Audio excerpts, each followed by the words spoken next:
Agora sim, tu pode se considerar especial, porque você terminou o conteúdo educacional do curso de Python e a minoria das pessoas chegam aqui. Pode ter certeza, a minoria das pessoas chegam aqui. Tá vendo essas visualizações que você tá vendo aí nesse vídeo? Pode ter certeza que se 1% chegou até aqui, é muito. É muito, tá? Então você faz parte de 1% dessas pessoas aí, ó, que você tá vendo da quantidade de visualizações desse vídeo. 1%, beleza? E o que acontece? Como você agora chegou nesse novo patamar, eu vou te convidar para entrar num grupo, tá? É mais um canal, na verdade, não é um grupo. É um canal de comunicação, que é o nosso canal do WhatsApp da Academia de Programação. Lá a gente envia comunicados frequentes, né? A gente não fica o dia inteiro enchendo o saco, mas uma média ali de um comunicado de manhã, uma tarde, uma noite, né, mostrando novos conteúdos, mostrando dicas, mostrando materiais relevantes, né, e talvez até vagas, né, bastante coisa a gente manda lá. Mas eu não divulgo esse grupo para quem não chega nesse vídeo.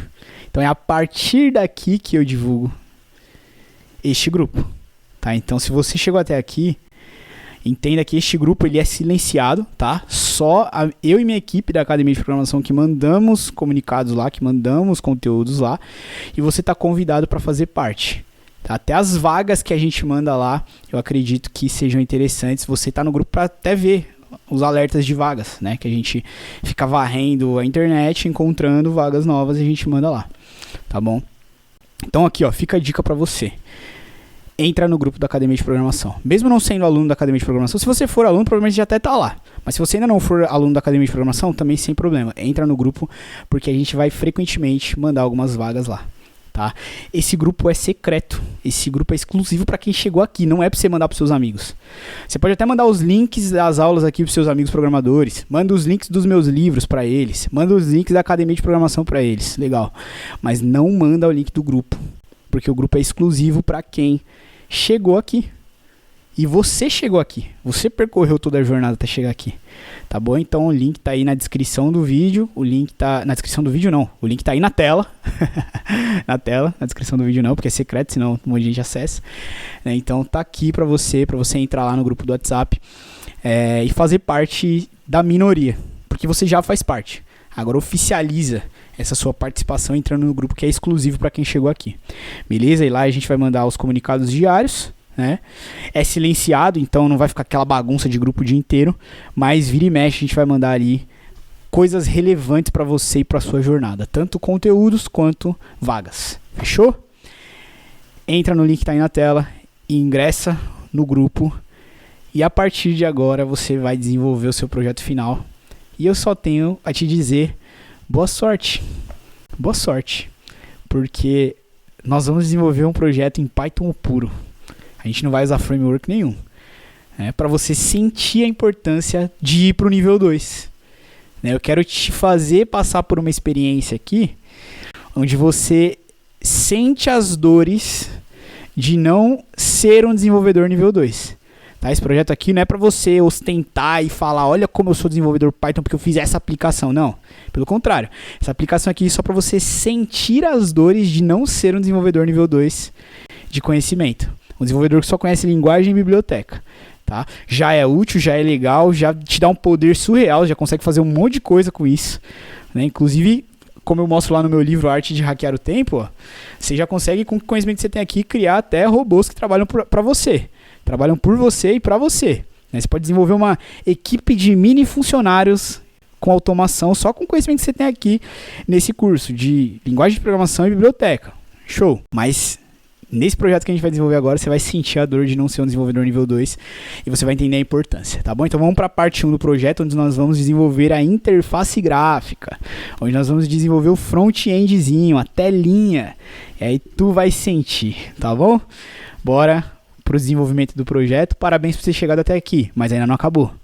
A gente chegou até aqui em termos de conhecimento, mas agora a gente vai aplicar boa parte do que você viu aqui no conteúdo e vai desenvolver a sua primeira, possivelmente sua primeira aplicação em Python de ponta a ponta. Fechou? Tendo tanto a interface gráfica, quanto um back-endzinho em código, quanto banco de dados, usando bibliotecas e até integrando com API. API de verdade, não é igual a API de piada que a gente viu, não. API de verdade, tá bom? Se prepara. Mesmo que essa integração vai ser reduzida, né, para você não ficar apavorado, mas já vai ser legal você sentir, tá bom? Tô feliz porque você chegou até aqui e você vai aplicar os conhecimentos que a gente desenvolveu até agora, tá bom? Então vamos para cima da primeira parte, desenvolver interface gráfica. Vamos nessa. Finalmente chegamos em nosso projeto final, onde nós vamos enfrentar um desafio de verdade, mesmo que simples, mas que vai conter boa parte dos fundamentos. Acredito que talvez a gente percorra todos, pelo menos os fundamentos, pelo menos os pilares do curso de Python básico / intermediário aqui, né? Mesmo a gente não entrando em temas avançados, como padrões de projeto, temas avançados até do próprio Python mesmo, né? De lógica de programação avançada, ou até mesmo de frameworks Python para facilitar o nosso desenvolvimento, né, em termos de interface gráfica, em termos de organização de código, em termos de escalabilidade, enfim. São termos e conceitos avançados, né, que eu ensino lá no meu curso de Python avançado. Mesmo assim, nesse curso de Python básico, você já vai ter uma pequena experiência, né, os primeiros passinhos ali para a experiência. Inclusive, você vai sentir certas dores que vão te preparar para dar o próximo passo. É sentindo essas dores que você percebe para que servem os frameworks, né? Para que servem os conceitos de lógica de programação avançada, para que servem os padrões de projetos, design patterns no caso, né? Então já fica aí a dica, né? Se você quer continuar essa jornada, vai lá para o curso de Python avançado. Assim que terminar esse aqui, já assina o curso de Python avançado e cai para dentro, para você aprender esses conceitos necessários para o mercado e também, obviamente, para você desenvolver os projetos surreais que a gente desenvolve lá e impressionar todos os recrutadores, tá? Mas por enquanto a gente vai fazer esse projeto apenas dando os primeiros passos em um desenvolvimento de um desafio real, tá? E o desafio real que você vai desenvolver hoje, né, que a gente vai desenvolver junto aqui, é simplesmente uma aplicação.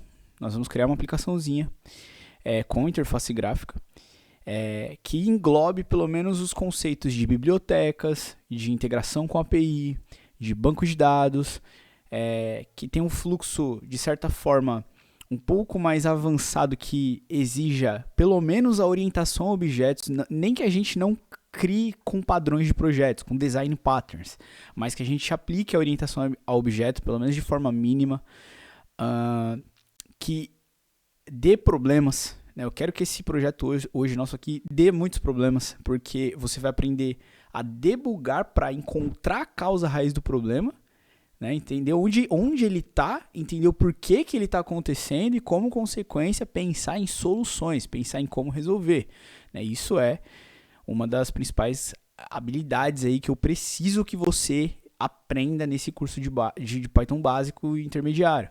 Eu preciso que você saiba fazer isso, fazer debug, encontrar onde está o problema, encontrar o motivo do problema e, como consequência disso, ter um caminho ali para encontrar a solução do problema.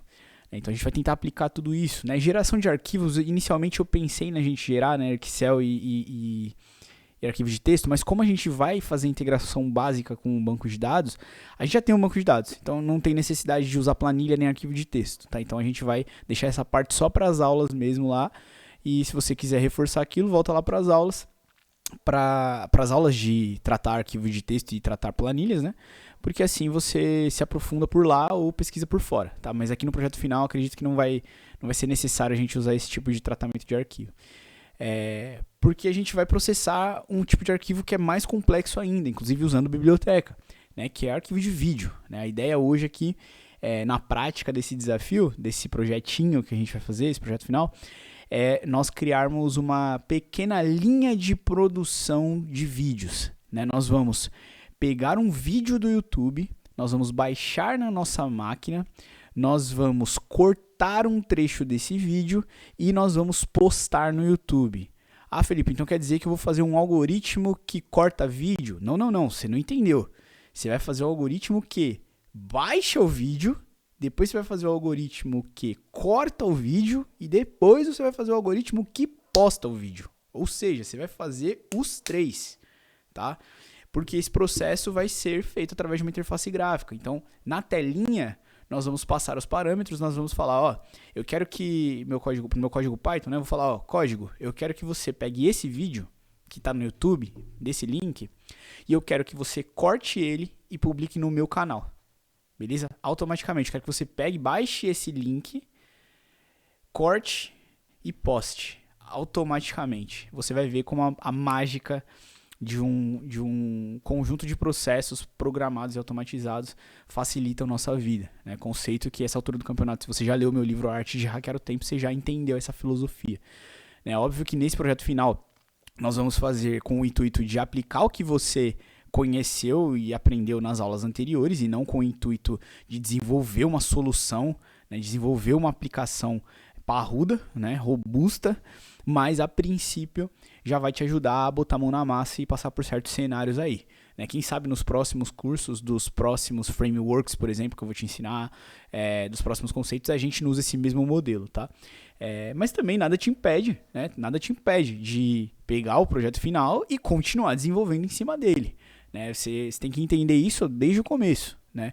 Todo projeto tem como melhorar. Né? Todo projeto tem como aumentar a quantidade de funcionalidades, melhorar a experiência do usuário, aumentar a capacidade produtiva, aumentar a organização do código, melhorar a legibilidade do código, né? Melhorar o processamento em termos de velocidade, de performance, de desempenho.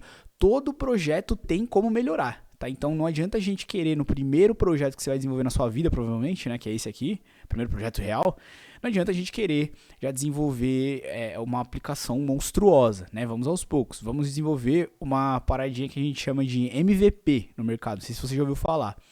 MVP, o produto mínimo viável. Ou seja, qual que é o meu objetivo com esse projeto?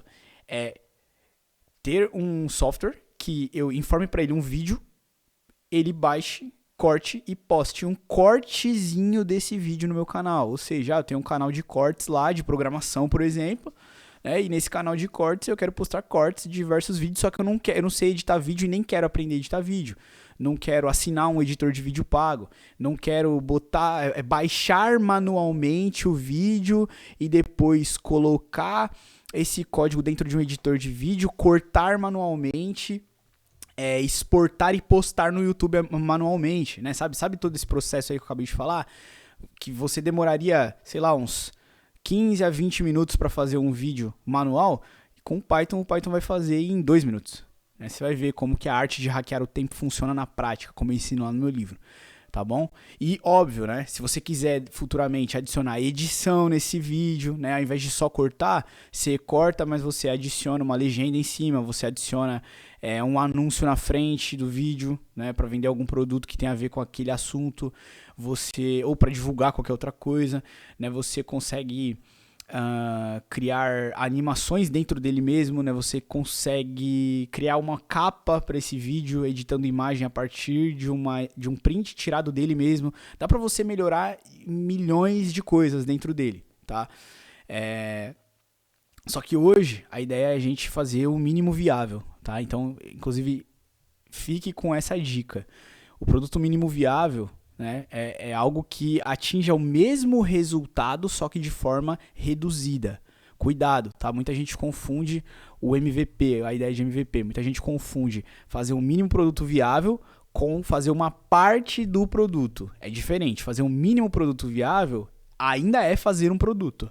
Ou seja, ele cumpre com a função, mesmo que de forma mais simplificada, mas ele cumpre com a função. A metáfora para você entender. Se eu quero criar um carro, qual é a função de um carro? É me levar do ponto A ao ponto B. O MVP do carro não é eu fazer o volante. O MVP do carro não é eu fazer uma roda. O MVP do carro não é eu fazer os bancos.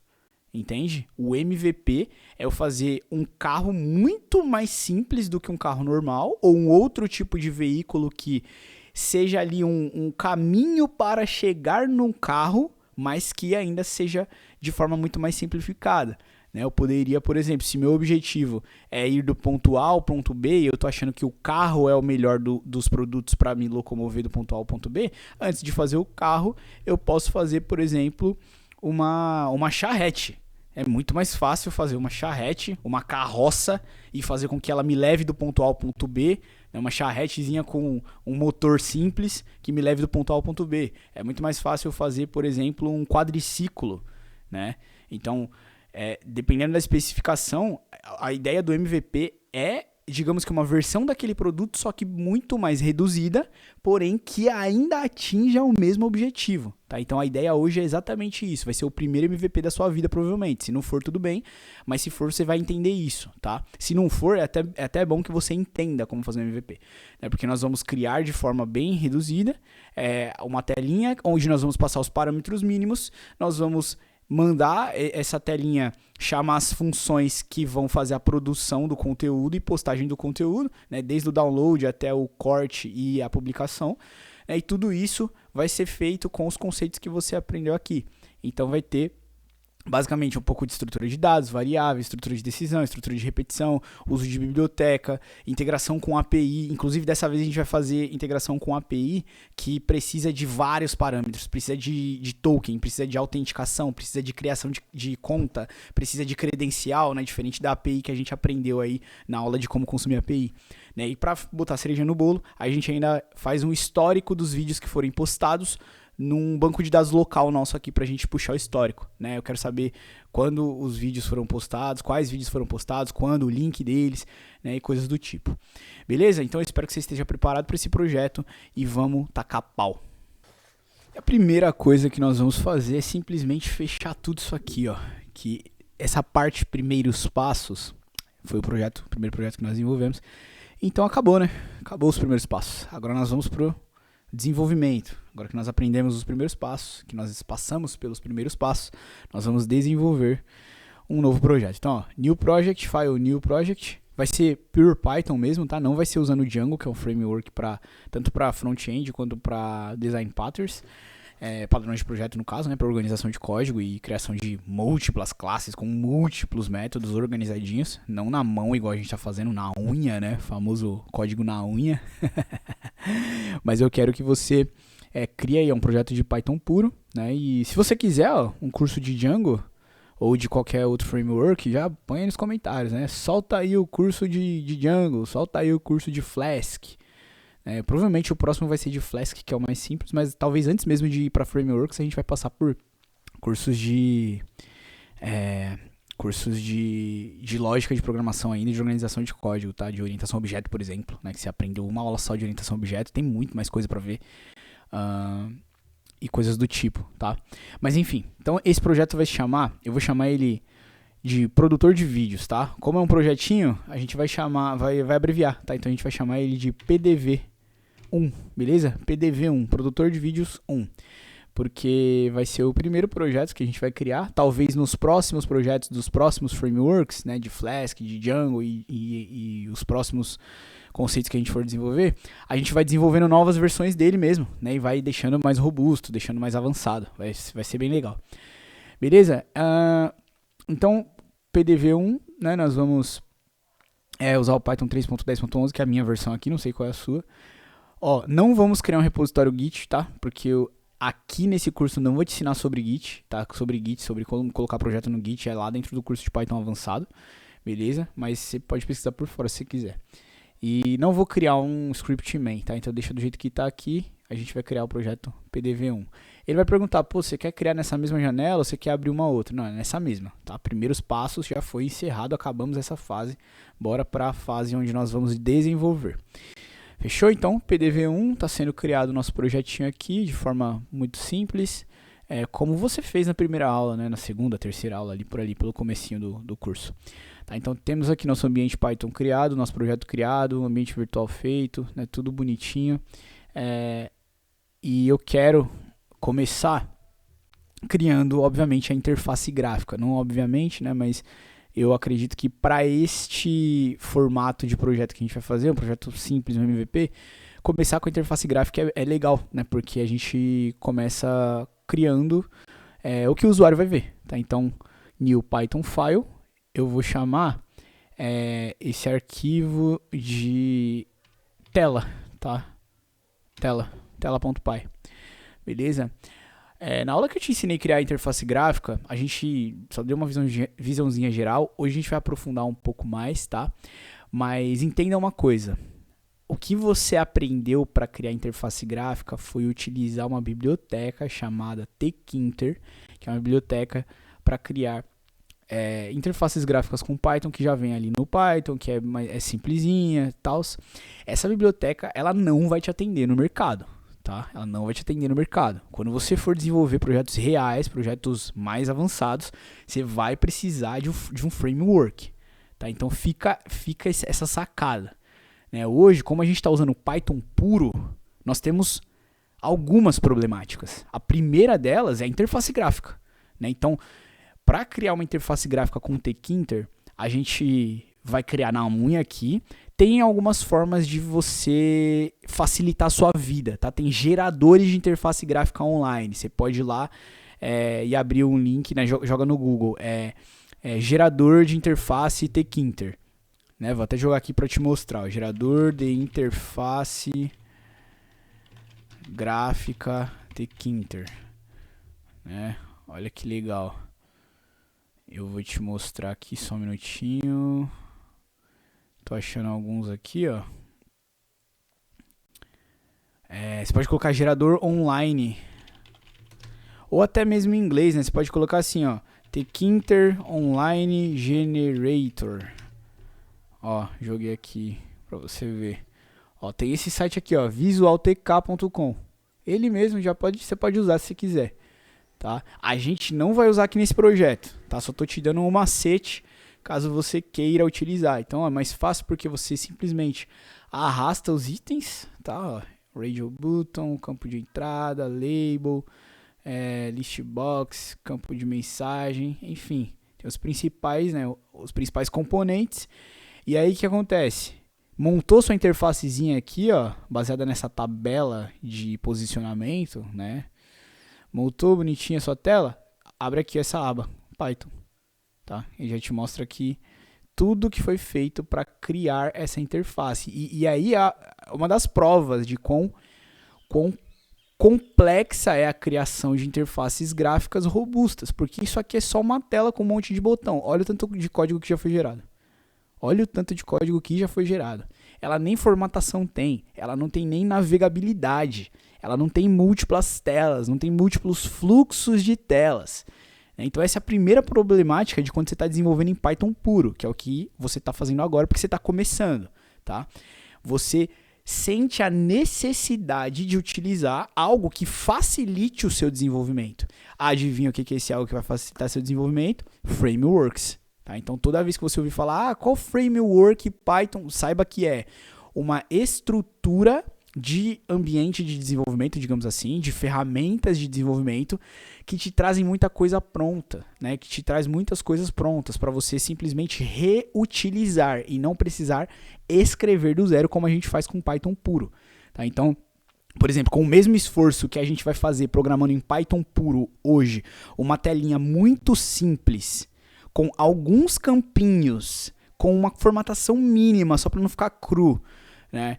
E com um botão que pega os dados dos campos que a gente vai colocar, inclusive são campos iguais praticamente, né? Você vai ver que com esse mesmo esforço, no futuro, quando você aprender a usar framework, você vai ver que com esse mesmo esforço, para fazer uma coisa muito simples com Python puro, com esse mesmo esforço, você utilizando um framework, você vai fazer algo muito mais complexo, algo muito mais robusto, entende? Então é para isso que serve o framework, tá? Então essa é uma das problemáticas.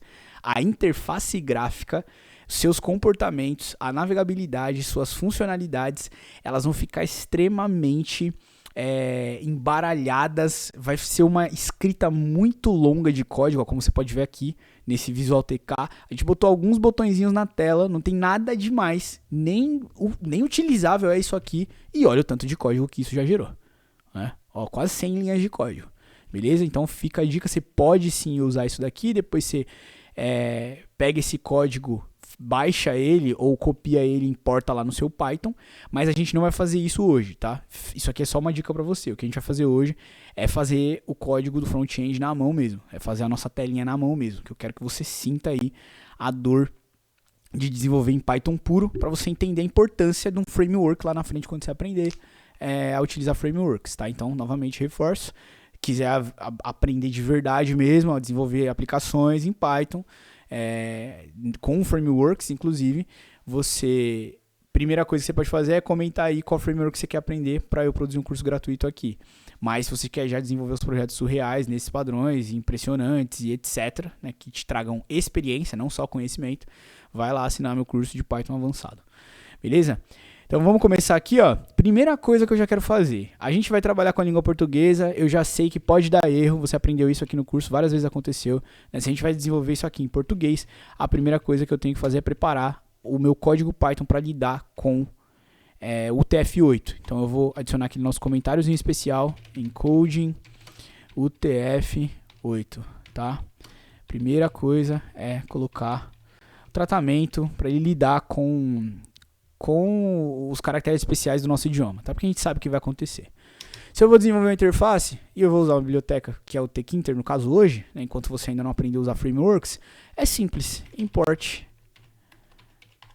tkinter, tá? Beleza? Já vamos importar ele como objeto, né? Então eu tenho o objeto tkinter, que é tk, só que a gente vai importar um submódulo dele, que é o ttk, beleza? Que você vai ver a gente usar o submódulo dele na hora de criar os componentes. Tá? Então, from tkinter import ttk. Beleza? A gente vai importar esse submódulo também. Por enquanto é isso, né? Que a gente vai desenvolver só a interface gráfica. Quando a gente tiver o nosso back-end, né? Quando a gente tiver uma classe que contém os métodos que vão baixar o vídeo, cortar o vídeo e postar o vídeo no YouTube, aí a gente importa a classe aqui. Tá? Mas por enquanto a gente nem sabe qual vai ser o nome dessa classe, então nem vou importar. Beleza? Olha só, uma coisa nova para você aí no tkinter. A gente, na aula que eu te ensinei a criar a interface gráfica com ele, a gente foi direto para as funcionalidades. A gente não criou uma classe para representar a nossa interface gráfica. Tá? Então hoje a gente vai fazer diferente. A gente vai criar uma classe que representa a nossa interface gráfica. Então, vamos chamar ela de PDV, tá? PDV GUI. Tá? GUI, Graphic User Interface. Toda vez que você vê essa sigla aqui, ó, GUI, significa Graphic User Interface, ou seja, interface gráfica para o usuário. Interface gráfica para que o usuário interaja com ela e acesse as funcionalidades do nosso código, controle as funcionalidades do nosso código, use as funcionalidades do nosso código através da tela da interface, tá? Da interface gráfica, no caso. Então, a gente vai chamar PDV a classe, porque é o nome da nossa aplicação, na verdade é PDV1, né? PDV1 GUI. Essa classe representa nosso projeto, né? A interface gráfica do nosso projeto. Tá? Lembrando, classe sempre começa com letra maiúscula. E siglas pode colocar tudo maiúsculo, por isso que eu coloquei assim, PDV1 GUI, beleza? Show! Então, a primeira coisa que a gente precisa numa classe é o método de inicialização dela. Né? Então, ó, def. Métodos de inicialização, você já viu em outras aulas que eles são métodos especiais, ou métodos dunder, ou métodos mágicos. Você pode chamar da mesma coisa. São 3 nomes para falar da mesma coisa. Que tem esse underscore, underscore, né? Underline, underline, antes e depois do nome da função, do método em si. Tá? Então, o método init é para iniciar a nossa interface gráfica. No caso, como eu estou criando uma classe, né? Você sabe que o código que tiver dentro dela só vai ser chamado se ela for instanciada. Tá? Então, no final dela, a gente pode até já criar um outro método especial para poder chamar essa classe. Tá? Então, no final a gente faz isso. Vamos criar primeiro a classe que vai representar nossa interface gráfica. Na verdade, deixa eu pensar aqui, não, acho que pelo menos um objeto para representar ela a gente vai ter que criar, não vai ter jeito, tá? Então, vamos lá. Aqui dentro vai o método, implementação da interface gráfica. Não sei se está ouvindo aí, mas os cachorros começaram a sair na porrada agora. E eu espero que você não esteja ouvindo no fundo, mas deve estar ouvindo sim. Os cachorros latindo aqui. Deixa eu dar uma pausa no vídeo para até eles acalmarem. Muito bem, os cachorros pararam de sair na porrada. E agora a gente vai dar continuidade então aqui no na nossa implementação, tá? Então eu coloquei um comentário aqui só para deixar claro. Mas o que acontece? A gente passa self como parâmetro, mas a gente precisa passar um outro objetinho que a gente vai usar depois. Que é o objeto raiz, o objeto root, que no caso é a instância do objeto do tkinter. Então, eu vou criar já aqui embaixo, fora da classe, tá? O método main, tá? O método principal para a gente rodar ele na hora que abrir esse arquivo, tá? Então, para rodar especificamente um trecho de código quando abre o arquivo, a gente vai chamar da seguinte forma. Name __ for igual a main __. Tá, você vai ver muito isso aqui, tá? Toda classe principal, ela tem essa inicialização aqui. Então, esse arquivo é o arquivo principal do projeto. Isso aqui a gente está simplesmente falando para o Python que esse arquivo aqui é o arquivo principal do projeto e que o start da aplicação tem que começar com o que estiver dentro deste código, tá? Dentro deste método. Então você vê que aqui tem a declaração da classe, aqui tem a declaração do método, mas aqui, ó, fora de tudo isso, temos a declaração, digamos que de arquivo principal, tá? Então a gente vai fazer o seguinte, a gente vai abrir interface, tá? Então vamos chamar de root, que é a raiz, né? No caso é a própria interface, recebe tk.tk, foi do mesmo jeito que a gente criou na primeira aula lá.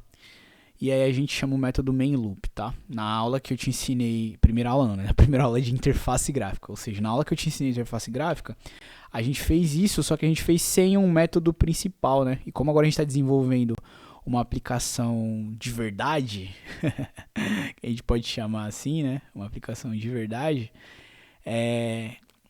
acaba que a gente precisa criar um método main, né? Um método principal, tá? Para ele chamar a primeira coisa que tem que acontecer quando a nossa aplicação rodar. Então, qual a primeira coisa que tem que acontecer quando a nossa aplicação rodar? Primeiramente, criar um objeto do tkinter, né? E chamar o método main loop, que é o que vai abrir que vai fazer a interface rodar. Beleza? Acredito que dessa forma aqui seja interessante. Por quê? Porque aí quando este método main inicializar a classe, né, quando a gente inicializar essa classe, a gente vai passar como parâmetro a execução da interface. Tá, então nós vamos chamar aqui, ó, pdv1 GUI, e a gente vai chamar essa classe, tá? Passando como parâmetro o objeto root, tá? Então é aqui que a gente recebe o objeto da interface. Então, ó, vamos lá. Esse arquivo rodou? Primeira coisa, tem a declaração aqui do método main, ou seja, o método que starta a aplicação. Primeira coisa que tem que acontecer, criação do objeto raiz da interface. Segunda coisa, instanciar a classe que representa a interface, porque agora nós temos uma classe onde essa interface vai ser implementada. Passando para ela como parâmetro o quê? O objeto raiz da interface. É mais ou menos o que a gente fez na aula de interfaces gráficas, tá? E nunca esquecendo de chamar o main loop, né, que é o método que faz a execução rodar da interface. Beleza? Acho que é isso. Então, por enquanto, nós temos uma estrutura feita. Agora a gente precisa implementar a interface aqui dentro, né, do método de inicialização da classe, que é chamado aqui, passando esse objeto e, consequentemente, sendo executado. Beleza, então vamos atribuir primeiro, né, os atributos, né, vamos criar os atributos. Então, self.root recebe root, que é o próprio objeto da interface, e a gente começa a trabalhar com a atribuição dos valores nos atributos, né? Então, vamos lá. Se a gente quer montar a interface, a gente precisa colocar nela as coisas básicas, como o título, né? Como a gente fez naquela primeira aula.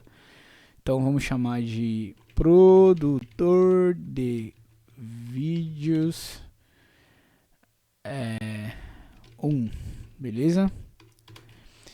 Tem um parâmetro que eu não te ensinei na aula de interfaces gráficas, pra gente trabalhar com o tamanho da janela, né, da interface gráfica. A gente foi na raça, né, a primeira que apareceu. É só você passar aqui, ó, a função geometry, beleza, geometry, e a gente passa aqui a altura e largura. Então 400 por 400, vamos fazer ela quadradinha, beleza? Dá pra gente botar uma corzinha dessa vez, né? Que a primeira a gente chamou na cor original mesmo, feiona lá, então a gente pode colocar uma corzinha aqui, root.configure, e aí a gente passa aqui, ó, nesse método configure, a gente pode passar várias propriedades para configurar a formatação, no caso da janela, tá? Eu vou passar a principal, que é a BG, na minha opinião, que é o background, né, a cor do background, e aí você passa o código hexadecimal da cor, tá? Não tem segredo, só você jogar no Google lá, color picker, que você vai encontrar, beleza? Eu vou até fazer isso aqui pra gente simular como se você estivesse fazendo aí. Vou abrir aqui nosso navegador, então eu vou trocar esse cara aqui por color picker. Color picker, aqui, ó. Aí você escolhe a cor que você quer, né? Bota a corzinha que você quiser. Não, volta aqui, filho. Ó, o próprio Google já te mostra. Você escolhe a cor que você quer, botar na sua janela, e ele vai gerar para você o código hexadecimal aqui, ó. Esse hashtag e esse númerozinho. Então esse código representa a cor da sua interface, tá? Então, simplesmente, vamos colocar um padrãozinho cinza, né? Acho que esse padrãozinho aqui para janela, tipo modo dark de janela, é tipo um cinza assim. Detalhe importante, tá?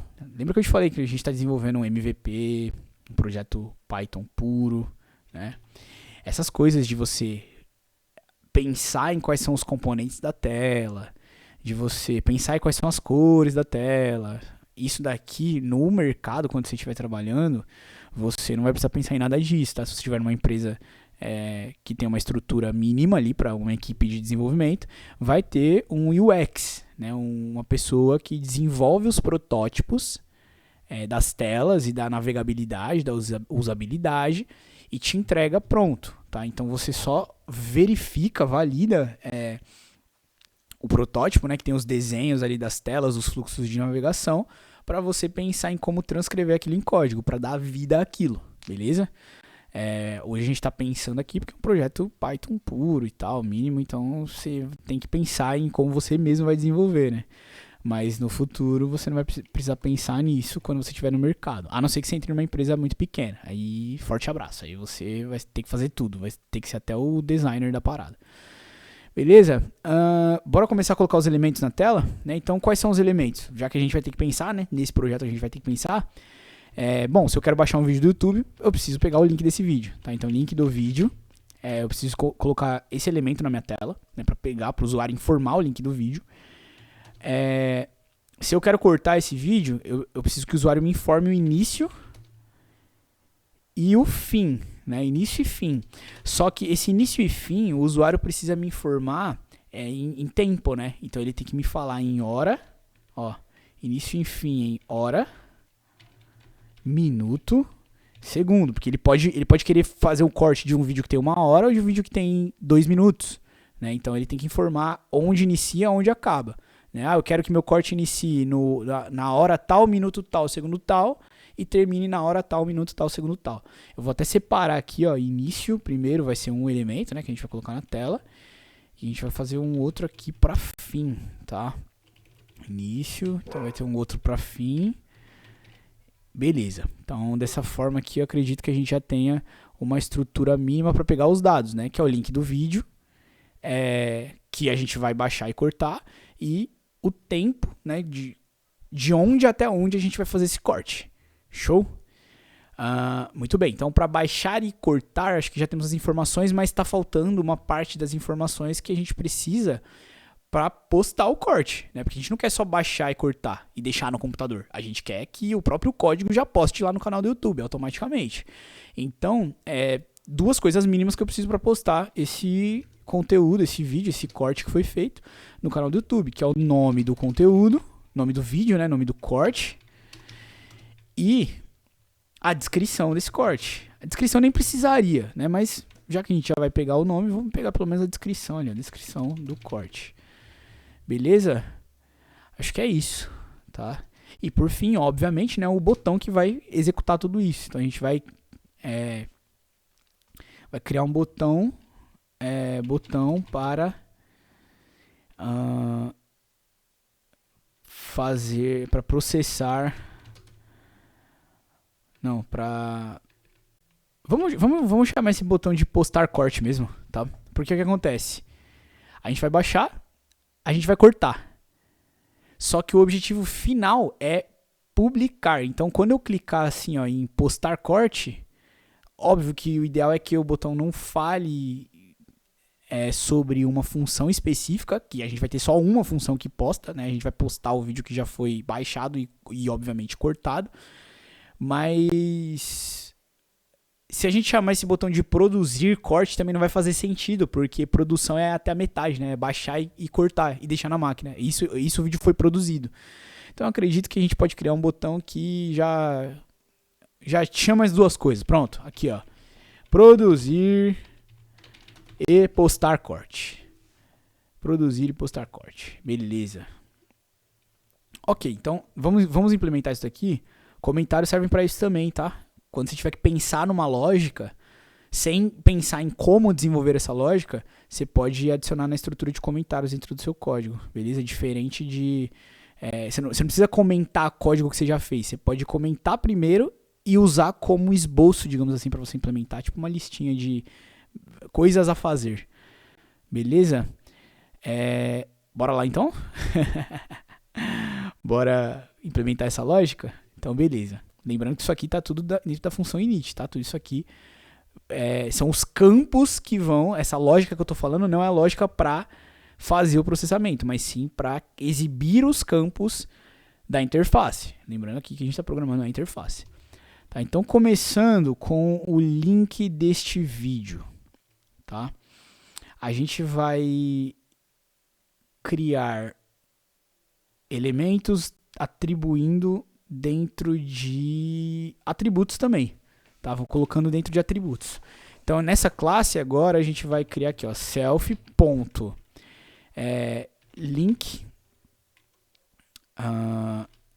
link label, tá? O que é link label? Nós vamos usar labels dessa vez, tá? Dos campos, porque se eu quero que o usuário digite alguma coisa, eu tenho que falar para ele o que eu quero que ele digite. Então, eu vou usar label, tá? E para isso a label ela faz parte, né, da nossa classe que representa a nossa interface gráfica. Então eu vou criar essa variável como um atributo da classe e vou chamar o objeto ttk.label, a classe label do objeto ttk, beleza? Passando como parâmetro para ele o que? Root, né? Ou seja, raiz da interface, onde eu quero criar essa label. Igualzinho eu te ensinei naquela outra aula, tá? Parâmetro que eu quero passar, texto, né? Então qual texto que vai ter dentro dessa label? Insira o link do vídeo. Aqui, ó. Lembrando que esse campo aqui não é o que o usuário insere ainda, tá? Esse campo é só o que fala para o usuário inserir, tá? Vamos dar uma formatadinha também? Vamos dar uma formatadinha também. Porque se a gente não formatar, ele vai vir com aquela cor padrão, né? E aí, como a gente formatou o background, a gente botou essa cor no background aqui da tela, se a gente não colocar a cor na label, vai ficar tipo um quadrado branco na label em cima, né? Ela tem que camuflar, a gente só quer o texto, então a gente bota também essa mesma cor no background. Só que background, no caso da label, não é BG o parâmetro, tá? É literalmente background. Tá? Então a gente passa assim, ó, background com essa cor. Beleza? Cor da fonte, né? A gente pode formatar a cor da fonte, que se chama o atributo foreground, tá? Foreground, quero fonte branca, então não vou nem passar em hexadecimal, vou passar em nome mesmo, white, tá? Então vai ter a fonte branca num fundo da label que é da mesma cor da janela, logo vai ficar camufladinho, então é como se fosse só a cor branca mesmo. No texto, insira o link do vídeo, tá? O link do vídeo original. É importante deixar isso claro aqui, porque se a gente não deixar claro, o usuário não vai entender, né? Se bem que a gente vai fazer mais pra nós mesmo, mas enfim. Beleza. Ok, agora tem um outro atributo, uma função, na verdade, né, que se chama grid, que lembra lá naquele Tkinter Generator lá que eu te mostrei, que tem tipo uma gradezinha, uma tabelinha de posicionamento, onde você mexe os ícones e posiciona eles na tela? É a mesma coisa, tá? É como se fosse uma tabela para você passar os parâmetros e atribuir, tá? Então, você vai colocar aqui, ó, dentro do próprio link label, self.linklabel, agora que ele existe, né, que ele recebeu a criação da label, a gente pode chamar várias funções, uma delas é a grid. Link label tá errado aqui, ó, underline, isso, link label.grid, beleza? Ou seja, nessa grade a gente vai adicionar, digamos que é através desses parâmetros que a gente posiciona o elemento na tela, né? Então a gente avança um pouquinho aí, que a aula de interfaces gráficas lá a gente só colocou os elementos, a gente nem trabalhou com posicionamento, com formatação, aqui a gente já está trabalhando com posicionamento e formatação. Então, em qual linha que eu quero? Row 1, tá? É nessa linha. Column, qual coluna que eu quero? 0. Qual espaçamento que eu quero? Pad, ó, 5, tá? Pad X, recebe 10. Stick, deixa eu ver, vamos colocar o parâmetro W, acho que assim vai ficar bem posicionadinho. Então, ó, só para você não ficar perdido, imagina aquela gradezinha lá que eu te mostrei, né, no começo, onde no generator online lá, no gerador online lá, você viu aquela gradezinha onde a gente posicionou, porque eu vou te explicar esses parâmetros, mas para você entender você tem que imaginar aquela telinha lá, tá? Então, quando ele for montar na grade o posicionamento dos elementos, o primeiro é o atributo row, né? Ou seja, em qual linha daquela tabela, daquela fictícia tabela, né? Tabela meio que invisível, mas em qual linha daquela grade você vai colocar? Aqui a gente vai colocar na linha 1, tá? Ou seja, com esse parâmetro, você já sabe como posicionar um elemento embaixo do outro. Porque se é como se fosse uma tabela, está posicionando como se fossem linhas, né? Você quer colocar o próximo elemento embaixo desse, você coloca na linha 2. Você quer dar um espacinho entre um e outro, você coloca na linha 3, intercalha, assim vai. Beleza? Mesma lógica para coluna, só que aí no caso é o posicionamento vertical, né? Então, em qual coluna você quer colocar? Na coluna 0, né? Na primeira coluna, basicamente, tá? Só tem um detalhe aqui, que agora que eu vi o column 0, né, que eu lembrei do column 0, na verdade, é a mesma lógica de índice que eu te ensinei nas aulas de índice, tá? Nas aulas que eu falei sobre índice. O índice começa com 0, então o row aqui, na verdade, eu tô colocando na segunda linha, né? Pra ele não ficar grudado no topo, tá? Mas o column não, eu já tô colocando o máximo pra esquerda, ou seja, pra ele ficar grudado no canto, entendeu? Mais ou menos a lógica? Legal, né? Assim você consegue posicionar qualquer elemento naquela interface gráfica, porque a estrutura que tá por trás dela é uma tabela. Então você consegue basicamente posicionar assim, tá? O pad... digamos que é o espaçamento vertical, tá? Com um Y no final, tá? Pad Y. É o espaçamento do eixo Y, ou seja, o espaçamento vertical. Você coloca quanto espaço em pixels, tá? Isso é importante. Você coloca quanto espaço em pixels você quer que fique verticalmente, tá? Mesma coisa no pad X. Você coloca em pixels quanto espaço você quer horizontalmente, tá? E o mais importante, na verdade, está escrevi errado aqui, é stick, né? É com Y no final. Esse stick aqui com o W, com o W como parâmetro, né? É meio chato porque esse W significa west, tipo de oeste, saca? Então é meio que tipo assim, você basicamente está definindo como que esse componente vai se comportar dentro da célula da tabela. Tipo, especificamente dentro da célula da tabela, ele vai ficar a leste ou a oeste. E no caso, a gente tá colocando que ele vai ficar oeste, ou seja, a esquerda, né? Então não é left to right, é west ou east no caso, né? O oeste ou leste, beleza? Então, desse jeito fica meio chato de entender, mas quando você estudar um pouquinho e criar umas interfacezinhas com o Tkinter, meio que isso aqui fica automático. Tipo, você sabe, você pensa em como você quer posicionar e você passa o parâmetro que você sabe que vai acontecer. Não necessariamente baseado no significado dele, mas você sabe o resultado dele. Tá? Então acredito que a primeira label já tenha sido feita. Bora rodar isso aqui para ver se a gente consegue visualizar alguma coisa já? Porque ficar só colocando os códigos sem entender o que está acontecendo pode ser meio chato, né? Então vamos dar um run. Ó, abriu até na minha segunda janela aqui, ó, que legal.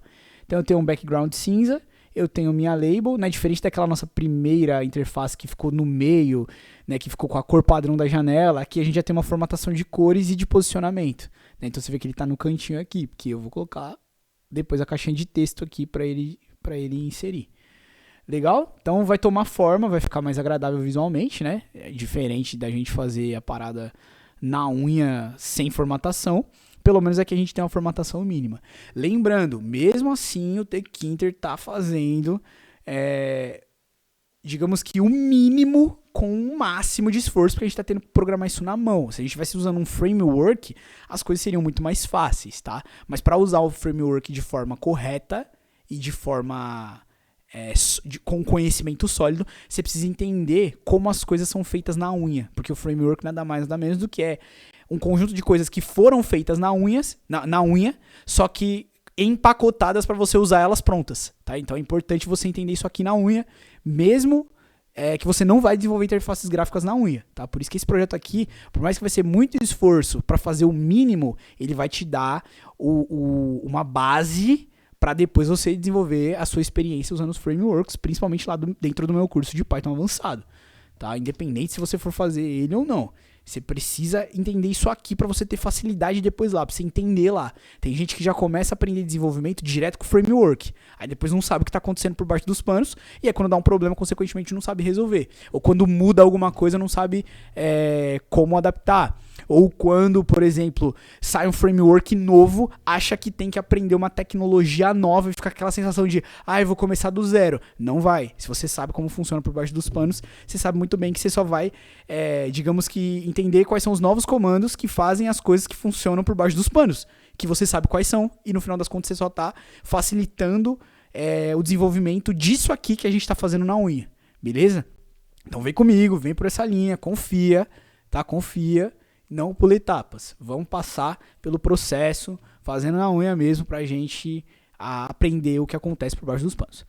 Show?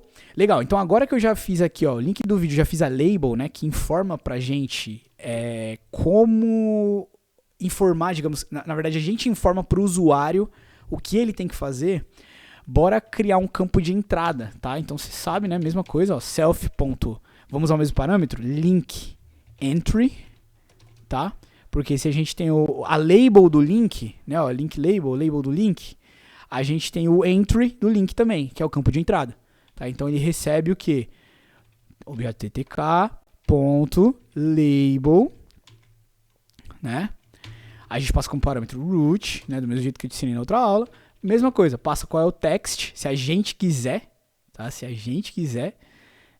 Não, na verdade não, a gente não vai passar text aqui não, porque senão ele pode atribuir como valor, não como placeholder. Então vamos passar só root mesmo, tá? E aí a gente segue posicionando ele, né? Então agora que eu tenho o link entry, ok, agora eu vou posicionar ele do mesmo jeito que eu posicionei. Olha só que louco, do mesmo jeito que eu posicionei a minha label, eu vou posicionar ao lado dela o meu campo de entrada, tá? Então, ó, self.linkEntry ponto grid, né, que é pra gente tratar do posicionamento. E aí eu passo o parâmetro. Qual linha que eu quero fazer? Qual linha eu quero passar com o parâmetro? Linha 1, né? Porque eu não quero colocar o meu texto embaixo da minha label. Eu quero colocar do lado, ou seja, na mesma linha. Então, row 1, aí eu passo como parâmetro column. Qual é a coluna que eu quero? Agora sim, eu quero colocar na coluna do lado, né? Então, eu quero colocar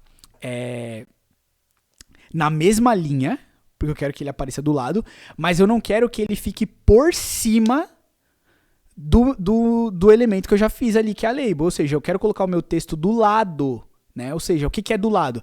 É na mesma linha, mas é na coluna do lado.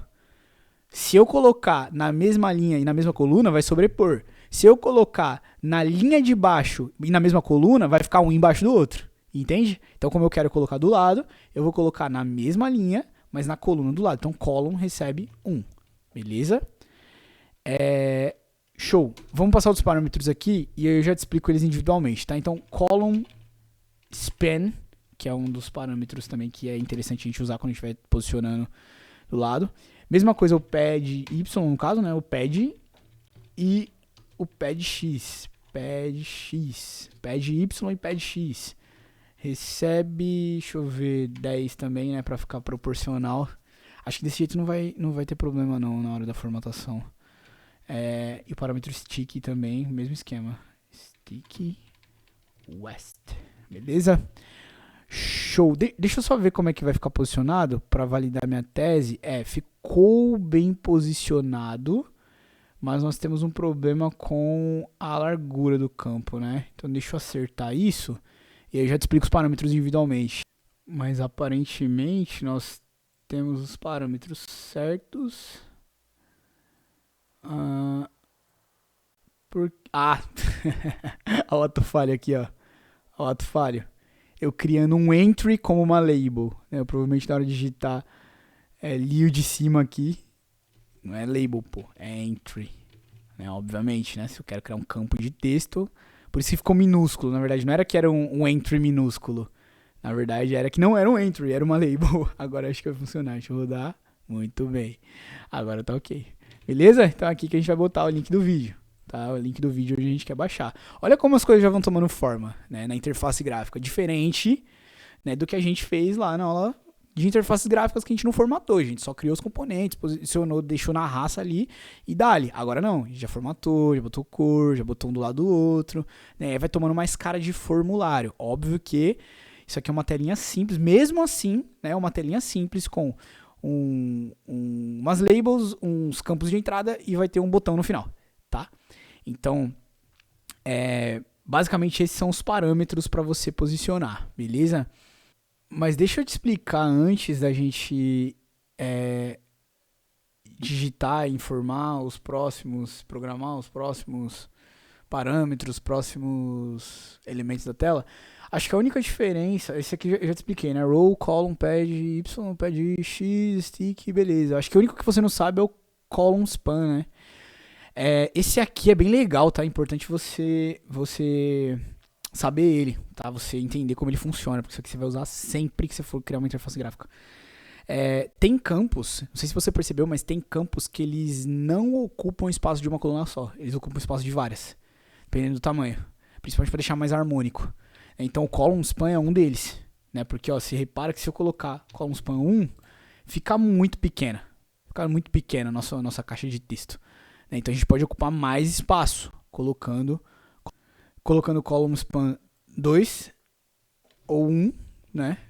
Então se a gente rodar 1 ou 2 ou 3, ele muda basicamente entre aspas, tá? Entre aspas, a largura da nossa de quanto espaço nosso campo de texto pode ocupar nesse grid, quanto espaço do grid está reservado para ele. Eu acho que essa é a melhor forma de entender, quanto espaço do grid está reservado para ele, beleza? Acho que é isso. Temos uma interface na qual temos uma label e um campo de entrada de texto. Basicamente o resto vai ser tudo igual a esse, tá? Então vai facilitar a nossa vida, a gente pode copiar e colar e só mudar os parâmetros. Beleza? Vamos fazer os outros? Então esse é pro link do vídeo, né? Vamos fazer um pro início, pro fim, pro nome do corte, pra descrição do corte. Beleza? Eu vou copiar e colar basicamente, só vou mudar o nome do atributo, a informação da label no caso, a formatação vai ser igual, então tranquilo. Os tamanhos vão ser iguais, então tranquilo. Só realmente vou mudar os nomes dos atributos, né? Então, se esse é o link label, esse é o link entry, né? Vai ser... Aqui no caso vai ser início label, início entry. Aqui vai ser fim label, fim entry. Show? Então eu não vou ficar explicando muito detalhe pra gente não consumir mais tempo ainda aqui da aula. Do projeto final, né? Pra gente tentar dar uma acelerada nisso. Mas acredito que entendendo esse aqui, os outros vão ficar facinho de entender, né? Então vamos dar ali, né? Deixa eu copiar isso aqui. Vou colar pra cá, ó, no início. Então vai chamar... ao invés de chamar link label, vai chamar início label. Ó. Início label, início label, início entry e início entry. Show?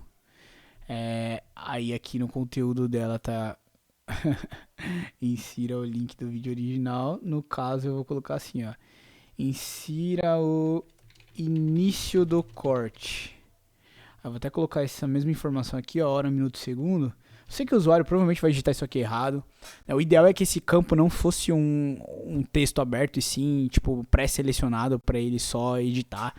Mas vamos simplificar aqui no nosso MVP e vamos fazer desse jeito, tá? Qualquer coisa aí futuramente você vê que você está incomodado com isso, você faz uma tratativa para não deixar o usuário digitar fora desse formato aqui, beleza? Bota uma máscara, né? Chama máscara isso. Mas enfim, show? Acho que tá tudo certo, né? Copiei, mudei, a cor é a mesma, posicionamento é o... Ah não, posicionamento muda, opa! Então não muda só não muda só as variáveis não, vai mudar o posicionamento, senão eu vou sobrepor, né? Vou colocar todos os itens um em cima do outro. Mas na verdade a única coisa que vai mudar é a linha, né? Que eu quero colocar isso embaixo. Então esse bloco onde tem a label e o texto, eu quero colocar embaixo. Então eu só mudo a linha, né? Boto na linha 2. A coluna é a mesma, né? Porque eu estou comparando ela uma com a outra, no caso, né? Colocando uma do lado da outra. O espaçamento é igual. É isso, beleza. Então essas são as duas coisas que eu vou mudar, beleza? Eu vou copiar esse aqui agora. Opa. Vamos pro fim. Então, fim label. Deixa eu copiar. Dali. Fim label. Fim entry. Fim entry. Show. Insira o fim do corte. E aí eu boto na linha 3 agora. Isso. Beleza. Falta nome e descrição, mas já vamos ver aqui, tá? Vamos ver como que tá ficando. Ah lá, como tá ficando, que bonitinha. Insira o link do vídeo, insira o início do corte, insira o fim do corte. Tá ficando mais organizadinho. Agora vamos fazer os outros. Nome do corte, né? Então... Opa, calma aí que deu ruim aqui, que eu peguei Olha, o parâmetro foi junto, hein? Toma cuidado. Vamos chamar você de nome label. Você de nome label. Você de nome entry. Você de nome entry. E eu vou te colocar na linha de baixo. Linha 4. Linha 4. E no texto, ó, início... no caso, eu copiei aqui, eu insiro o fim do corte. E na verdade agora é o nome do corte. Insira o nome do corte. O nome do corte é o título, tá? Na hora que postar no YouTube lá, tem aquele títulozinho. A gente vai botar, pra não ficar sem nome, né? Nem pode. Mas pra gente não colocar o nome aleatório, a gente vai pedir pro próprio usuário que tá gerando esse corte colocar isso lá. Show? Tá.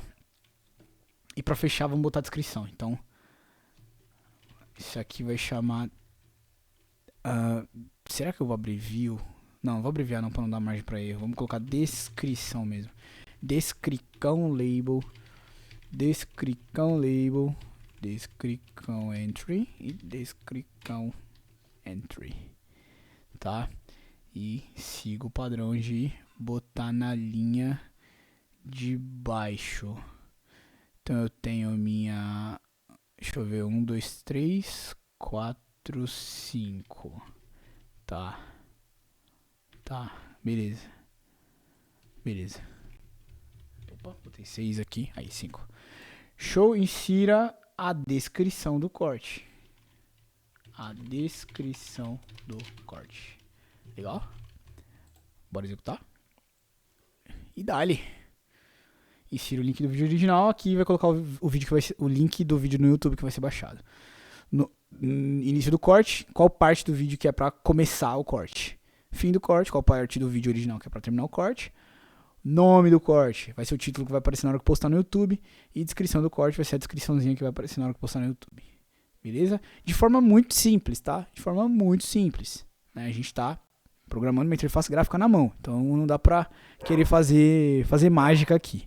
Vai ser o básico do básico para a gente só ter a funcionalidade do MVP funcionando. Do mínimo produto viável funcionando. Que o objetivo é gerar cortes, então com o mínimo aqui a gente já consegue.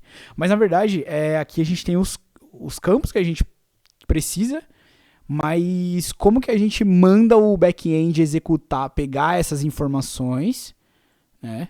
Pegar essas informações, na verdade nem o back-end, né? Como que a gente manda essa interface pegar essas informações e enviar para o back-end, enviar para a classe que vai ser responsável por usar tudo isso para produzir e postar o corte. A gente precisa colocar o botão, então tá faltando aqui o botão para produzir e postar o corte. Então o botão, você lembra, né? Na aula passada eu te ensinei como criar o botão, né? Então a gente vai chamar esse botão de produzir e postar corte, né? Então vamos chamar aqui no nosso objeto. Putz, eu não queria chamar ele de postar corte.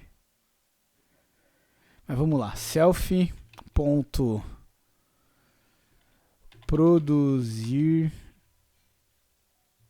e postar botão. Ficou muito feio, mas vamos nessa. ttk.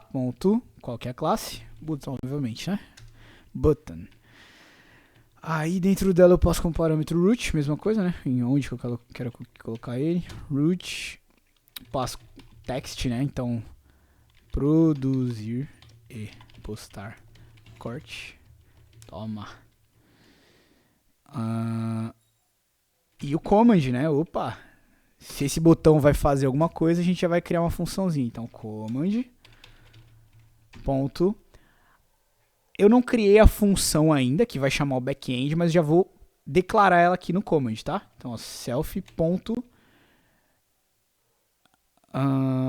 Não, ponto não. Command recebe, né? No caso, self. Produzir e postar. E postar. Isso aqui é a função, tá? Não é o botão. É self.produzir e postar. Função produzir e postar. Ele já me avisou. Essa função produzir e postar só existe na sua cabeça. E sim, claro, só existe na minha cabeça porque eu ainda não implementei, mas vou implementar daqui a pouquinho. Tá? Antes de implementar essa função, eu quero terminar de criar o meu botão e de formatar ele, né? Então, teoricamente, criei ele aqui, mas eu quero formatá-lo. Então, self.produzir e postar button.grid, né? Primeiro eu quero posicioná-lo e depois formatá-lo. Eu vou botar ele um pouquinho mais embaixo, tá? Então, se nossa última linha é 5, eu vou botar ele na linha 7, para dar um espacinho. Beleza? Então, row, grid, row, 7. Beleza? Column, vamos colocar na 0 mesmo, vai ficar no cantinho ali. Porque a palavra é grande, né, mano? Produzir e postar corte. Então, vou meter um col span aqui, ó. Column span de 6. Tá? Column span de 6. Pad Y. Aí a gente vai passar uma tupla, tá? A gente vai fazer um pouco diferente aqui, ó. O espaçamento dele vai ser 20 e 10, tá? Vou passar uma tuplinha ali como o posicionamento, beleza? Deixa eu analisar isso aqui. Deixa eu pensar.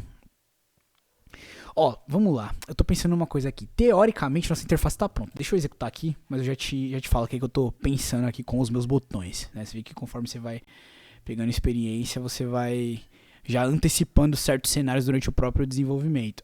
Não vou poder executar ainda porque, como eu tenho uma função que eu atribuí a ele, mas ela não existe, ele tá falando que, no mínimo,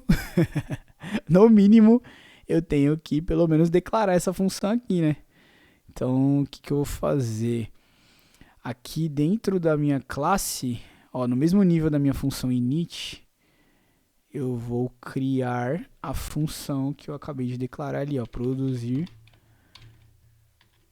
def, né? Def, produzir e postar corte, certo? Mas aqui eu crio, então, produzir e postar corte. Não vou programar ela agora não, tá? Vou dar um PES aqui, só pra declarar pra ele deixar rodar. Então, ó, quando você quiser, fica até essa dica, tá? Lembra do return, que eu te ensinei o return? Que ele retorna o que você fez dentro dela pra quem chamou ela? O PES, acho que eu não te passei isso nas aulas. O PES você só manda ele ignorar, né? Tipo assim, chamou a função, só passa reto, não precisa executar o que tem aqui dentro não, tá? Porque geralmente a gente usa isso nesse caso, né? Eu declarei uma função, né? Ó, eu até dei o nome errado pra ela, é só produzir e postar, e não produzir e postar corte, deixa eu corrigir. Aí, ó, produzir e postar, isso. Então, ó, se eu declarei uma função, no caso, atribuir uma função a um botão, mas eu não tenho ela declarada, pelo menos, eu posso declarar e só colocar um pass aqui dentro. Porque se eu não colocar nada, vai ficar vazio, né? Ó, e aí vai ficar com erro. Então, eu quero colocar um pass, ou seja, eu quero ter ela declarada, estruturada aqui, mas quem está chamando ela simplesmente está chamando por chamar para compilar o código, para o código ser concluído. Mas na prática ela não vai fazer nada por enquanto. Tá? Então é só para que você entenda que eu posso, e nesses cenários onde eu preciso ter a função declarada, eu posso ter a declarada, mas não necessariamente com algo implementado dentro dela. Show? Deixa eu executar aqui para ver como nossa tela tá, e agora ele deixa a tela abrir. Olha lá. Então tá show, porque eu tenho os campos e tenho o botão que vai chamar a função, que óbvio que hoje não vai fazer nada.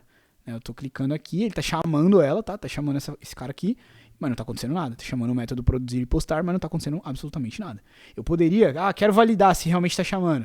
Eu dou só um printzinho aqui, ó. Print, chamou. É feio demais esse tipo de log, mas é só pra você ver, ó. Ó, chamou.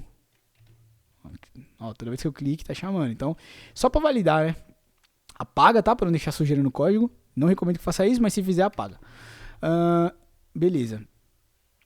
Então, ok, eu tenho a estrutura pronta, minha interface, tem os campos, tem a função que eu vou programar para daqui a pouquinho ela pegar o que tem dentro do texto e mandar para o meu back-end, que vai usar aquilo para criar o vídeo, né? Tem, ok, legal. Mas olha que cenário interessante que eu já estou pensando aqui. A interface não necessariamente é só para receber as informações do usuário, ela pode ser para informar para o usuário também. Então sabe o que eu vou fazer?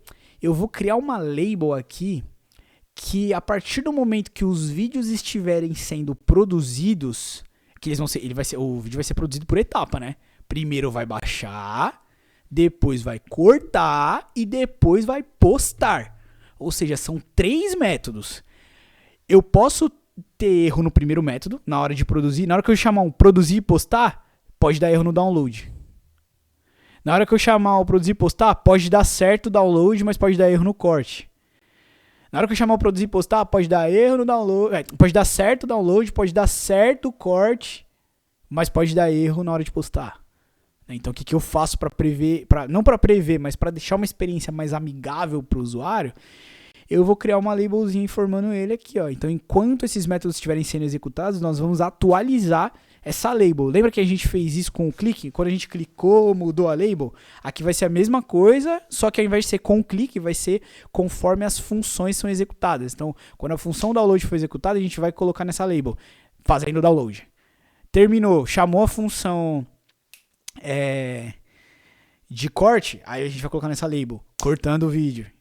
Terminou, chamou de postar, a gente vai colocar postando o vídeo. E aí dessa forma fica legal, porque se der erro em uma e outra, a gente consegue informar onde deu erro. Né? Então se der erro no download, a gente mostra que deu erro no download. Se der erro no corte, erro no corte. Se der erro na postagem, erro na postagem.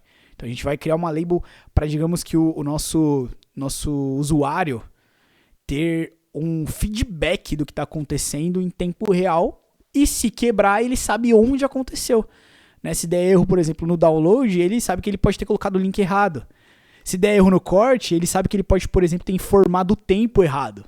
E se der erro na publicação, pode ser que o canal do YouTube dele esteja com algum problema e não deixe publicar, entendeu? Ou que o vídeo que ele gerou fuja dos padrões que o YouTube permite, enfim. Isso aqui vai ser bem legal, né? A gente vai fazer um projetinho bem legal com isso aqui. Então eu já quero programar isso também. Quero a label, tá? Quero colocar uma label de status. Então vamos lá, self status label, tá? ttk.label, né? Vou colocar aqui root normal, segue o padrão. Só que essa label não vai ter nada, tá? Então o text vai estar vazio. Só vai aparecer coisa nessa label depois que o usuário mandar bala, né? Na hora que ele mandar a bala, aí o back-end vai retornar, cada função do back-end vai retornar para a interface gráfica o que está acontecendo e a gente coloca aqui. Ou melhor, para facilitar, a gente não precisa nem esperar o retorno do back-end. A própria interface atribui, porque a própria interface vai chamar os métodos do back-end individualmente. Daqui a pouco a gente entra nisso. Tá? Tô ficando empolgado, hein? Não sei se você tá acompanhando a empolgação aí, espero que esteja, mas vamos dar-lhe, tá? Foreground, que é a fonte, mesma cor, white, string, white, background, mesma corzinha lá dos anteriores, deixa eu pegar aqui qual que é a cor, cores anteriores, cadê meu filho? Aqui ó, background, os outros tinham, não tava vendo, beleza. É você mesmo. Isso aí. Então tem essa label, deixa eu só posicionar ela, tá? Mesmo que a gente não vai ver ela agora, mas já vou deixar ela posicionada. Então self status label ponto grid vai posicionar na linha, deixa eu ver, o botão tá na 7, a gente vai colocar essa label de status então na linha 9, ali um pouquinho embaixo do botão, tá? Então row 9, column pode começar na 0 também, column 0, column span recebe, deixa eu ver, pode ser 6 também, não sei qual o tamanho do status que vai vir lá do back-end, né, então em pé de y também vou passar tupla, assim ó, 10 e 0, beleza? Show! Tem mais uma coisa que eu acho importante, mas a gente vê sob demanda aqui se precisar. Beleza, deixa eu executar pra ver se tá ok. Opa, tem uma coisa errada aqui. Ah tá, olha só. Passei o código da cor sem a hashtagzinha na frente. Hexadecimal tem a hashtagzinha na frente, ó. Então já deu erro pra mim, ó. Opa, nome de cor desconhecido. Essa cor não existe, o animal. Não existe mesmo, porque eu passei sem a hashtag. Agora funcionou. Legal? Então, muito bem. Temos aqui o campo, temos o nosso produzir e postar, né? E sabe o que a gente até pode fazer? A gente pode criar uma função para atualizar o status, né? Porque eu criei a label, mas eu não criei a função para atualizar, tá? Então quando eu clicar no botão, eu quero que atualize o status, né? Mas na verdade eu quero que atualize o status baseado na chamada do back-end. Então fechou. Vamos parar com a interface gráfica por aqui, tá? Temos a interface gráfica mínima que precisamos. Todas as labels informando para o usuário as informações mínimas para produzir o vídeo, que é o link do vídeo que vai ser baixado do YouTube, o início e o fim do corte, o nome, o título desse vídeo quando ele for postado no YouTube e a descrição desse vídeo quando ele for postado no YouTube. Show? E o botão, obviamente, para mandar produzir o corte. Inclusive, nós já temos o botão já com a função que vai produzir e postar associada. Agora, o que nós vamos fazer? Nós vamos simplesmente criar o nosso back-endzinho, também muito simples, tá? Só uma classe que tem os 3 métodos, que vão, um vai baixar, outro vai cortar, outro vai postar. Mas a gente já vai usar a orientação objeto mínima também, que a gente está usando aqui para você se habituar. Lembrando, padrão de projeto com orientação objeto top, com interface gráfica de navegabilidade, telas e tal, só usando framework. Não, se você não quiser coringar, se você não quiser ficar biruleibe das ideias, não tenta fazer com Python puro. Vai estudar framework, Futuramente, talvez eu traga cursos gratuitos aqui de frameworks para você, mas se já quiser pegar essa experiência agora, vai pro meu curso de Python avançado, assina ele e dá-lhe. Vai estudar projetos, vai desenvolver projetos do zero, já, digamos que nos padrões que o mercado quer que você desenvolva, que é utilizando padrão de projeto, design pattern, que é utilizando frameworks, pensando em escalabilidade, pensando em reutilização de código e etc. Tá? E principalmente com interfaces gráficas que disponibilizam ali uma navegabilidade top e não uma telinha simples como essa nossa aqui que a gente está fazendo só para você aprender hoje, tá? Então é isso. Esse é o momento de você dar uma pausa no projeto, respirar, pensar, analisar, estudar esse código, digerir, tá? Talvez até implementar aí do seu lado, tá? Fazer uns testes, se quiser brincar um pouco com a formatação, esse é o momento. Porque a partir de agora nós vamos começar a desenvolver o nosso back-end e começar a integrar o front com o back, tá? E aí vai exigir um pouquinho mais de esforço mental seu. Então, esse é o momento de você pausar esse vídeo, dar uma descansada, independente se você vai voltar só amanhã para continuar o projeto, ou se você vai voltar ainda hoje, ou se vai dar apenas uma pequena pausa para um café, como se você estivesse num dia de trabalho, onde você acabou de passar uma horinha e pouco desenvolvendo uma lógica, pensando em todos os requisitos ao mesmo tempo, né? E você vai dar uma pausa de 15 minutinhos para tomar um café, dar uma arejada e depois voltar, beleza? Então, até daqui a pouco, independente se daqui a pouco vai ser alguns minutos, algumas horas ou amanhã.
Ah, não acredito que eu não pausei essa porra, mano.